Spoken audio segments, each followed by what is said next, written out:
नमस्कार जय जगन्नाथ शुभ सकाळ। आज 13 नवेम्बर गुरुवार।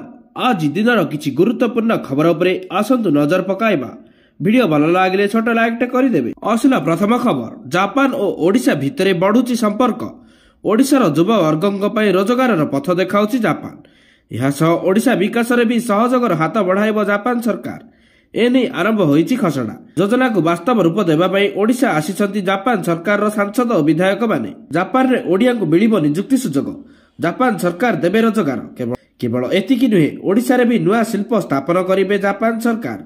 एथिपई ओडिशा पहुंचिछंती जापान रो तोतरी राज्यर सांसद और विधायक। 11 जणिया प्रतिनिधि दल विश्व दक्षता केन्द्र परिदर्शन करिछंती। एही समय रे बहु वरिष्ठ प्रशासनिक अधिकारीक सह प्रतिनिधि दल आलोचना करिछंती। युवा वर्गଙ୍କ दक्षता विकास रे विश्व दक्षता केन्द्र किभଳି कार्य करुछि से नै पचारि बुझिसंती प्रतिनिधि दल।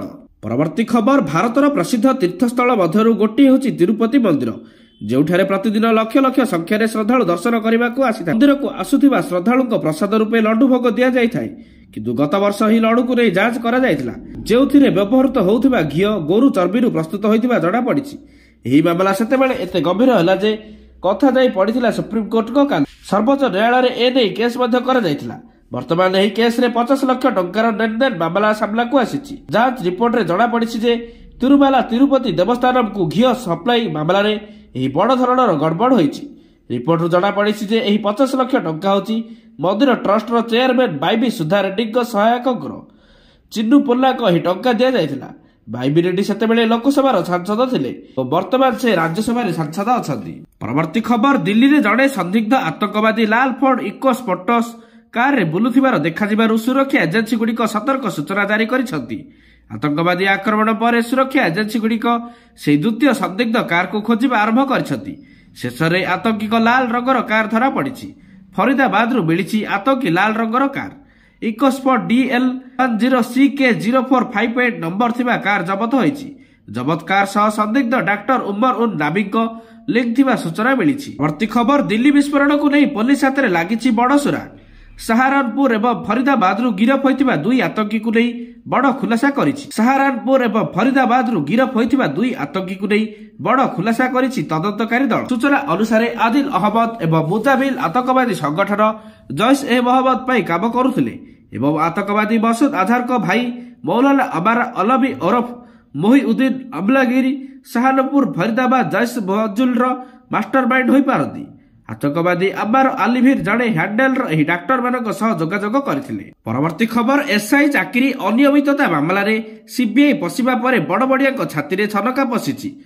1000 कोटी एवं महा नेटवर्क पछरे आउ किए अर्थ कारबार एवं अन्य केउ परीक्षा केलेकारी रहिछि कि संपृक्ति, ए सब दिग को नहीं घाटिब सीबीआई अधिकारी। सीबीआई तदंत नहीं विज्ञप्ति प्रकाश पाइबा परे ए नहीं चर्चा जोर धरिछि। सूचना अनुसार दिने किंबा 2 दिन भितर सीबीआई ए नहीं विधिवत मामला करिबो आ तापर क्राइम ब्रांच ठारू मामला संपर्कित समस्त तथ्य संग्रह करी तदंत को जोरदार करिबो। विशेषज्ञ एही केलेकारी पछरे एक बड़ राकेट आड़कू इंगित करिसंती। ओडिशा भितर नुहे, यह बाहर इ नेटवर्क काम करुथिबा से संदेह करुछंती। परवर्ती खबर, भारत दक्षिण आफ्रिका आंतर्जातिक T20 मैच प्रस्तुति को समीक्षा बैठक होइछि। ओडिशार मर्यादा को दृष्टि रखी त्रुटि शून्य भावे आयोजन करिबा पई ओसीए और राज्य प्रशासन को मुख्यमंत्री परामर्श दैछंती। आसंता डिसेंबर 9 तारिख रे भारत और दक्षिण आफ्रिका मध्य हेबो T20 मैच। एथिपई लोकसभा भवन रे बारबाटी स्टेडियम रे हेबाकु थिबा T20 मैच आयोजन पई एक प्रस्तुति बैठक रे अध्यक्षता करी मुख्यमंत्री ओडिशा क्रिकेट एसोसिएशन और राज्य प्रशासन वरिष्ठ अधिकारी मानकू एही परामर्श दैछंती। परवर्ती खबर, दिल्ली कार विस्फोरण संपर्क रे एक बड़ खबर सामना को आसीछि। दिल्ली पुलिस एक कार संपर्क रे सतर्क सूचना जारी करिछि, जहाको सारा दिल्ली रे खोजा चलिछि। संदिग्ध कारटी होछि एक लाल रंगर इकोस्पोर्ट जहार नंबर DL10CK0458 एवं यह उमर नाम रे पंजीकृत होइछि। 5टी पुलिस दल कारटी को खोजुसंती। तदंतरु जणा पड़िछि जे संदिग्ध व्यक्तिक पाखरे i20 व्यतीत एक लाल रंगर इकोस्पोर्ट मध्य थिला। लाल रंगर इकोस्पोर्ट कार खोजिबा पई दिल्लीर समस्त पुलिस स्टेशन, पुलिस पोस्ट एवं सीमांत चेक पोस्ट गुड़ी को सतर्क करा जायछि। एही लाल रंगर कार संपर्क रे उत्तर प्रदेश एवं हरियाणा पुलिस को मध्य सतर्क करा जायछि। दिल्ली पुलिस सूचना अनुसार आतंकी सह एक लाल रंगर इकोस्पोर्ट कार थाई पारे बोली एक सतर्क सूचना मिली। पुलिस जांच करथिला ତେବେ ଏହି କାରଟି I-20 ସହିତ କୌଣସି ସ୍ଥାନରେ ଦେଖାଯାଇ ନାହିଁ। ପୋଲିସ ଏବେ ଏହାକୁ ବି ଖୋଜୁଛି। ପରବର୍ତ୍ତୀ ଖବର, ପ୍ରଧାନମନ୍ତ୍ରୀ ମୋଦି ଗତ 2 ଦିନ ଧରି ଭୁଟାନ ଗସ୍ତରେ ଥିଲେ। ନଭେମ୍ବର 12 ତାରିଖରେ ଭୁଟାନରୁ ଫେରିବା ପରେ ପ୍ରଧାନମନ୍ତ୍ରୀ ମୋଦି ଦିଲ୍ଲୀର LNGP ହସ୍ପିଟାଲ ପରିଦର୍ଶନ କରିଥିଲେ, ଯେଉଁଠାରେ ସେ ଦିଲ୍ଲୀ କାର ବୋମା ବିସ୍ଫୋରଣରେ ଆହତ ହୋଇଥିବା ଲୋକଙ୍କୁ ଭେଟିଛନ୍ତି। ପ୍ରଧାନମନ୍ତ୍ରୀ ମୋଦି ଭୁଟାନରେ ତାଙ୍କ ଅଭିଭାଷଣରେ ସ୍ପଷ୍ଟ ଭାବେ କହିଥିଲେ ଯେ ଦିଲ୍ଲୀ କାର ବିସ୍ଫୋରଣ ମାମଲାରେ କୌଣସି ଷଡ଼ଯନ୍ତ୍ରକାରୀକୁ ଛଡ଼ାଯିବ ନାହିଁ। ପ୍ରଧାନମନ୍ତ୍ରୀ ମୋଦିଙ୍କ ଅଧ୍ୟକ୍ଷତାରେ ବୁଧବାର ଦିଲ୍ଲୀ ବିସ୍ଫୋରଣ ସମ୍ପର୍କରେ ଏକ ବୈଠକ ମଧ୍ୟ ଅନୁଷ୍ଠିତ ହେବାର କାର୍ଯ୍ୟକ୍ରମ ରହିଛି। ପରବର୍ତ୍ତୀ ଖବର, ଆଉ ଗୋଟିଏ ଦିନ ବଢିଲା କଟକ ବାଲିଯାତ୍ରା। ବିଶ୍ୱ ପ୍ରସିଦ୍ଧ କଟକ ବାଲିଯାତ୍ରାରେ ଅବଧି ଆଉ ଗୋଟିଏ ଦିନ ବୃଦ୍ଧି କରିବା ପାଇଁ ମୁଖ୍ୟମନ୍ତ୍ରୀ ମୋହନ ମାଝୀ ଘୋଷଣା କରିଛନ୍ତି। ଏହାଦ୍ୱାରା ବାଲିଯାତ୍ରା 12 ତାରିଖ ପରିବର୍ତ୍ତେ ଆଜି ଉଦ୍ଯାପିତ ହେବ। ବାଲିଯାତ୍ରା ପ୍ରତି ସାଧାରଣ ଲୋକଙ୍କ ଆକର୍ଷଣ ଓ ଆଗ୍ରହ ତଥା ମେଳାର ବ୍ୟବସାୟୀମାନଙ୍କ କାରବାରକୁ ନଜରରେ ରଖି ମୁଖ୍ୟମନ୍ତ୍ରୀ ଏହାର ଅବଧି ବୃଦ୍ଧି କରିଛନ୍ତି। ପରବର୍ତ୍ତୀ ଖବର, ଦିଲ୍ଲୀ ବିସ୍ଫୋରଣରେ ଓଡ଼ିଶା ଲିଙ୍କ୍। ଦିଲ୍ଲୀରେ ଘଟିଥିବା ଭୟଙ୍କର ବିସ୍ଫୋରଣ ପଛରେ ଓଡ଼ିଶାର ଲିଙ୍କ୍ ଥିବା ସୂଚନା ମିଳିଛି। ଓଡ଼ିଶାରେ ଆତଙ୍କୀ ମୁଜାମିଲ ସର୍କିଲର ସମ୍ପର୍କ ରହିଛି। ଏନେଇ ଅଟକ ଥିବା ଜମାତିକୁ ଜେରା ବେଳେ ସୂଚନା ମିଳିଛି। ମୁଜାମିଲର ହ୍ୱାଟ୍ସଆପରେ ଓଡ଼ିଶାର ଲିଙ୍କ୍ ଆସିଥିଲା। ଆଉ ଏହା ସହ ଏହି ଘଟଣାରେ ଜାମ୍ମୁ, ହରିୟାଣା, ତାମିଲନାଡୁରେ ବି ଲିଙ୍କ୍ ରହିଛି ବୋଲି କୁହାଯାଉଛି। ଅନ୍ୟପଟେ ବି ଦିଲ୍ଲୀ ବିସ୍ଫୋରଣ ଆଉ ଏକ ଲୋମଟାଙ୍କୁର ଭିଡିଓ ଏବେ ସାମ୍ନାକୁ ଆସିଛି। ପରବର୍ତ୍ତୀ ଖବର, 2026-27 ଆର୍ଥିକ ବର୍ଷ ପାଇଁ ରାଜ୍ୟ ବଜେଟ୍ ଆସନ୍ତା ବର୍ଷ ଫେବୃଆରୀ ତୃତୀୟ ସପ୍ତାହରେ ଆଗତ କରାଯିବ। ଅର୍ଥ ବିଭାଗ ପକ୍ଷରୁ ଏନେଇ ପ୍ରସ୍ତୁତି ଆରମ୍ଭ ହୋଇଛି। ଅର୍ଥ ବିଭାଗ ପକ୍ଷରୁ ବିଭିନ୍ନ ବିଭାଗକୁ ଦିଆଯାଇଥିବା ଚିଠିରେ କୁହାଯାଇଛି 2026-27 ପାଇଁ ଆସନ୍ତା ଡିସେମ୍ବର 20 ସୁଦ୍ଧା ବିଭାଗୀୟ ମାନେ ବଜେଟ୍ ଆକଳନ ପ୍ରସ୍ତାବ ଦାଖଲ କରିବେ। ଡିସେମ୍ବର 21ରୁ 2026 ଜାନୁଆରୀ 5 ପର୍ଯ୍ୟନ୍ତ ବିଭାଗ ଗୁଡିକ ସହ ପ୍ରାକ୍ ବଜେଟ୍ ପରାମର୍ଶ ବୈଠକ ହେବ। 2026 ଫେବୃଆରୀ 3ରେ ପ୍ରାକ୍ ବଜେଟ୍ ପରାମର୍ଶ ଏବଂ କେନ୍ଦ୍ର ବଜେଟ୍ 2026-27 ପରେ ଆକଳନ ଗୁଡିକର ସଂଶୋଧନ କରାଯିବ। ପରବର୍ତ୍ତୀ ଖବର, ଶେଷରେ ରୁଷଠାରୁ ତେଲ କିଣା ବନ୍ଦ କଲା ଭାରତ। ଆଗାମୀ ଡିସେମ୍ବର ମାସ ପାଇଁ ଭାରତର ପ୍ରମୁଖ କମ୍ପାନୀ ଗୁଡିକ ରୁଷକୁ ତେଲ ପାଇଁ କୌଣସି ବଡ ଅର୍ଡର ଦେଇନଥିବା ସୂଚନା ମିଳିଛି। ଶିଳ୍ପ ସହ ଜଡିତ ଜଣେ ଅଧିକାରୀ ନିଜ ନାମ ଗୋପନ ରଖି ଏହି ସୂଚନା ଦେଇଛନ୍ତି।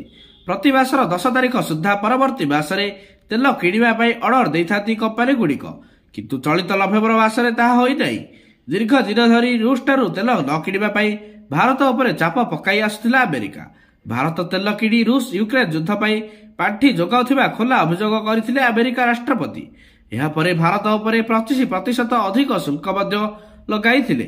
ଏବେ ଭାରତ ରୁଷଠାରୁ ତେଲ କିଣା ବନ୍ଦ କରିବା ପରେ ଭାରତ ପ୍ରତି ନରମ ହୋଇଛି ଟ୍ରମ୍ପଙ୍କ ସ୍ୱର। ଆମେରିକାର ଟାରିଫ ଯୋଗୁଁ ଭାରତର ରପ୍ତାନୀକାରୀମାନେ 50% ଚଢା ଶୁଳ୍କର ସମ୍ମୁଖୀନ ହେଉଛନ୍ତି। ଭାରତୀୟ ବ୍ୟବସାୟୀଙ୍କୁ କ୍ଷତି ସହିବାକୁ ପଡୁଛି। ସେପଟେ ଭାରତ ଆମେରିକା ମଧ୍ୟରେ ବାଣିଜ୍ୟ ରାଜିନାମା ଉପରେ ଆଲୋଚନା ଜାରି ରହିଛି। ପରବର୍ତ୍ତୀ ଖବର, ଦିଲ୍ଲୀ ବିସ୍ଫୋରଣକୁ ନେଇ ସାମ୍ନାକୁ ଆସିଲା ସାଂଘାତିକ ତଥ୍ୟ। ଏହି ବିସ୍ଫୋରଣ ଆତ୍ମଘାତୀ ନଥିଲା। ବିସ୍ଫୋରକ ନେଇ ଯାଉଥିବା ସମୟରେ ଭୁଲବଶତଃ ବିସ୍ଫୋରଣ ଘଟିଥିଲା ବୋଲି ଗୁଇନ୍ଦା ସୂତ୍ରରୁ ସୂଚନା ମିଳିଛି। ଜାତୀୟ ଖବର ସଂସ୍ଥା ଏନ୍ଆଇ ସହ ଅନ୍ୟ ଜାତୀୟ ଗଣମାଧ୍ୟମରେ ଏ ସମ୍ପର୍କିତ ଖବର ପ୍ରକାଶ ପାଇଛି। ସୋମବାର ଦିନ ଦେଶବ୍ୟାପୀ ଆତଙ୍କବାଦୀ ସନ୍ଦେହଜନକ ବ୍ୟକ୍ତିମାନଙ୍କ ଉପରେ ଚଢ଼ାଉ କରାଯାଇଥିଲା। ହରିୟାଣାର ଫରିଦାବାଦରେ 2900 କିଲୋଗ୍ରାମ ବୋମା ତିଆରିରେ ବ୍ୟବହୃତ ରାସାୟନିକ ପଦାର୍ଥ ଜବତ ହୋଇଥିଲା, ଯାହା ଏଥିରେ ଜଡ଼ିତ ବ୍ୟକ୍ତିମାନଙ୍କୁ ଆତଙ୍କିତ କରିଥିଲା। ଫଳରେ ସେମାନେ ସ୍ଥାନ ପରିବର୍ତ୍ତନ କରିବାକୁ ବାଧ୍ୟ ହୋଇଥିଲେ ବୋଲି ରିପୋର୍ଟ ପ୍ରକାଶ ପାଇଛି। ପରବର୍ତ୍ତୀ ଖବର, କିଛି ଦିନର ନିରବତା ପରେ ପୁଣି କୋଟିଆରେ ଅନୁପ୍ରବେଶ କଲେ ଆନ୍ଧ୍ର ଅଧିକାରୀ। ଆଦିବାସୀ ଆନ୍ଦୋଳନ ନେତା ବିର୍ସା ମୁଣ୍ଡାଙ୍କ ଜନ୍ମବାର୍ଷିକ ଅବସରରେ ଆଦିବାସୀ ମେଳା ଆୟୋଜନ କଲା ଆନ୍ଧ୍ର। ଆନ୍ଧ୍ରର ଗୁଣବତ୍ତା ସାମଗ୍ରୀ ଗୁଡ଼ିକୁ କିଣିବା ନିମନ୍ତେ ଲୋକଙ୍କୁ କଲା ସଚେତନ। କୋଟିଆର ସୀମାନ୍ତ ଗ୍ରାମ ଦୋରିଡୁଆଲ ସାର ସାପ୍ତାହିକ ହାଟରେ କାର୍ଯ୍ୟକ୍ରମ ଆୟୋଜନ କରାଯାଇଥିଲା। ସାଲୁର ଗିରିଜଲା କୋପରେଟିଭ କର୍ପୋରେସନ ବିଭାଗ ପକ୍ଷରୁ କାର୍ଯ୍ୟକ୍ରମ ଆୟୋଜନ କରାଯାଇଥିଲା। ବିଭାଗୀୟ ଅଧିକାରୀମାନେ ଆଦିବାସୀ ସମବାୟ ସମିତି ଗୁଡ଼ିକରେ ଷ୍ଟଲ ସ୍ଥାପନ କରି ଆନ୍ଧ୍ରର ବିଭିନ୍ନ ସାମଗ୍ରୀ ବିକ୍ରି କରିଛନ୍ତି। ସେମାନେ ସ୍ଥାନୀୟ ବଜାରରେ ଦୋକାନ ଗୁଡ଼ିକ ମଧ୍ୟ ବୁଲି ସାମଗ୍ରୀ ଗୁଡ଼ିକୁ ମଧ୍ୟ ଯାଞ୍ଚ କରିଛନ୍ତି। ପରବର୍ତ୍ତୀ ଖବର, ଦିଲ୍ଲୀର ଲାଲକିଲ୍ଲା ନିକଟରେ ହୋଇଥିବା ଭୟଙ୍କର ବିସ୍ଫୋରଣ ସମଗ୍ର ଦେଶକୁ ଥରାଇ ଦେଇଛି। 10 ନଭେମ୍ବର 2025 ସନ୍ଧ୍ୟାରେ ହୋଇଥିବା ଏହି କାର ବିସ୍ଫୋରଣରେ 10 ଜଣ ପ୍ରାଣ ହରାଇଥିବା ବେଳେ ଅନେକ ଆହତ ହୋଇଛନ୍ତି। ସାଧାରଣ ଲୋକଙ୍କ ଜୀବନରେ ଆତଙ୍କ ସୃଷ୍ଟି କରିଥିବା ଏହି ଘଟଣା କୌଣସି ଜଣେ ବ୍ୟକ୍ତିଙ୍କ କାର୍ଯ୍ୟ ନୁହେଁ, ବରଂ ଏକ ବଡ଼ ଆତଙ୍କବାଦୀ ନେଟୱାର୍କର ଷଡ଼ଯନ୍ତ୍ର। ତଦନ୍ତ ଏଜେନ୍ସି ଗୁଡ଼ିକ ଯେପରି ଗଭୀର ଖୋଳତାଡ଼ କରୁଛନ୍ତି, ସେହିପରି ଆଶ୍ଚର୍ଯ୍ୟଜନକ ରହସ୍ୟ ସାମ୍ନାକୁ ଆସିଛି। ସବୁଠାରୁ ବଡ଼ ଖୁଲାସା ହେଉଛି ଯେ ଆତଙ୍କବାଦୀମାନେ ସେମାନଙ୍କ କଥାବାର୍ତ୍ତା ଲୁଚାଇବା ପାଇଁ ଚାଟ୍ ବକ୍ସରେ କୋଡ୍ ୱାର୍ଡ ବ୍ୟବହାର କରୁଥିଲେ। ଏହି କୋଡ୍ ଏତେ ସରଳ ମନେ ହୁଏ ଯେ କେହି ସନ୍ଦେହ ମଧ୍ୟ କରିବେ ନାହିଁ, କିନ୍ତୁ ଏଥିରେ ଲୁଚି ରହିଥିଲା ମୃତ୍ୟୁର ଷଡ଼ଯନ୍ତ୍ର। ସୁରକ୍ଷା ଏଜେନ୍ସି ଗୁଡ଼ିକ ଏକ ଡିଜିଟାଲ ଚାଟ୍ ବକ୍ସ ମିଳିଛି, ଯେଉଁଠାରେ ଆତଙ୍କବାଦୀମାନେ ସେମାନଙ୍କ ସମ୍ପୂର୍ଣ୍ଣ ଯୋଜନାକୁ କୋଡ୍ ୱାର୍ଡରେ ଜଣାଇଥିଲେ। ଦାୱତର ଅର୍ଥ ବିସ୍ଫୋରଣ କିମ୍ବା ଆକ୍ରମଣ, ସେହିପରି ବିରିୟାନୀର ଅର୍ଥ ବିସ୍ଫୋରକ ସାମଗ୍ରୀ। ସାଇବର ନିରୀକ୍ଷଣରୁ ବଞ୍ଚିବା ପାଇଁ ଏହି କୌଶଳ ଗ୍ରହଣ କରାଯାଉଥିଲା। ତଦନ୍ତ ରିପୋର୍ଟ ଅନୁଯାୟୀ ଏହା ସାହିଦ ପଠାଇଥିଲେ। ଏନ୍ଆଇଏର ଡିଜିଟାଲ ଫୋରେନ୍ସିକ୍ ତଦନ୍ତରୁ ଏହି ଖୁଲାସା ହୋଇଛି। ସ୍ପଷ୍ଟ ଭାବରେ ପ୍ରମାଣିତ କରିଛି ଯେ ଲାଲକିଲ୍ଲା ବିସ୍ଫୋରଣ ଏକ ସଂଗଠିତ ମଡ୍ୟୁଲର କାମ ଥିଲା। ତେବେ ଜୈଶ ଏ ମହମ୍ମଦ ଭଳି ପାକିସ୍ତାନ ଭିତ୍ତିକ ଗୋଷ୍ଠୀ ସହ ଲିଙ୍କ୍ ସନ୍ଦେହ କରାଯାଉଛି। ଏନ୍ଆଇଏ ମାମଲାକୁ ନିଜ ହାତକୁ ନେଇଛି। ସାଇବର ସେଲ୍ ଚାର୍ଟର ବାକି ସଦସ୍ୟମାନଙ୍କୁ ଟ୍ରାକ୍ କରୁଛି। ପରବର୍ତ୍ତୀ ଖବର, ଆମେରିକାର ରାଷ୍ଟ୍ରପତି ଡୋନାଲ୍ଡ ଟ୍ରମ୍ପ ବିଦେଶୀ ଛାତ୍ରମାନଙ୍କୁ ଆମେରିକାରେ ପଢ଼ିବାକୁ ଅନୁମତି ଦେବା ପାଇଁ ସମର୍ଥନ କରିଛନ୍ତି। ସେ କହିଛନ୍ତି ଯେ ଏହା କେବଳ ଦେଶର ଶିକ୍ଷା ବ୍ୟବସ୍ଥାକୁ ମଜବୁତ କରେ ନାହିଁ, ବରଂ ଆର୍ଥିକ ଦୃଷ୍ଟିରୁ ମଧ୍ୟ ଅତ୍ୟନ୍ତ ଲାଭଦାୟକ। ଟ୍ରମ୍ପ କହିଛନ୍ତି ଯେ ଯଦି ବିଦେଶୀ ଛାତ୍ରମାନଙ୍କ ଲାଭ ଲେଖା ହ୍ରାସ କରାଯାଏ ତେବେ ଅନେକ ଆମେରିକୀୟ ବିଶ୍ୱବିଦ୍ୟାଳୟ ବନ୍ଦ ହୋଇଯିବ। ଆଜିର ଶେଷ ଖବର, ବଲିଉଡ୍ ଅଭିନେତା ଓ ପୂର୍ବତନ ସାଂସଦ ଗୋବିନ୍ଦାଙ୍କ ସ୍ୱାସ୍ଥ୍ୟାବସ୍ଥା ହଠାତ୍ ଖରାପ ହୋଇ ମଙ୍ଗଳବାର ରାତି 8ଟାରେ ଗୋବିନ୍ଦାଙ୍କ ସ୍ୱାସ୍ଥ୍ୟାବସ୍ଥା ହଠାତ୍ ଖରାପ ହୋଇଯାଇଥିଲା। ରିପୋର୍ଟ ଅନୁଯାୟୀ ଚେତା ହରାଇବା ଯୋଗୁଁ ତାଙ୍କ ଅବସ୍ଥା ଆହୁରି ଖରାପ ହୋଇଥିଲା। ଗୋବିନ୍ଦାଙ୍କୁ ଜୁହୁ ଉପନଗରୀୟ କ୍ରିଟିକାଲ କେୟାର ହସ୍ପିଟାଲରେ ଭର୍ତ୍ତି କରାଯାଇଛି।